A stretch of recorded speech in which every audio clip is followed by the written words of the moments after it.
संत साधक जन जीवित मृतक होकर परमात्मा को खोजते हैं। शब्द विचार यानी यथार्थ नाम मंत्रों को समझ विचार करके उस मार्ग के अंत यानी अंतिम छोर तक पहुंचते हैं, अर्थात पूर्ण मोक्ष प्राप्त करते हैं। जैसे एक भृंग यानी पंखों वाला नीले रंग का कीड़ा होता है, जिसे भंभीरी कहते हैं, जिसको इंजनहारी आदि आदि नामों से जाना जाता है, जो भी की आवाज करती रहती है।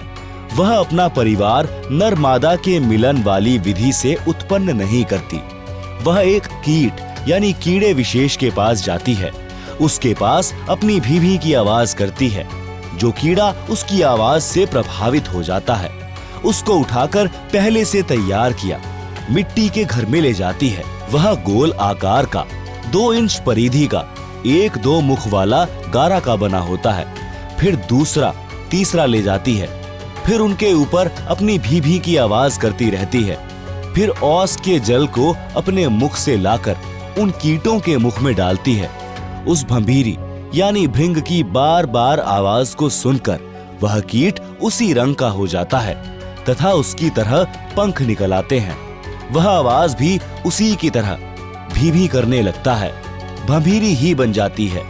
इसी प्रकार पूर्ण संत अपने ज्ञान को भंभीरी की तरह बार बार बोलकर सामान्य व्यक्ति को भी भक्त बना लेता है। फिर वह भक्त भी सद्गुरु से सुने ज्ञान को अन्य व्यक्तियों को सुनाने लगता है।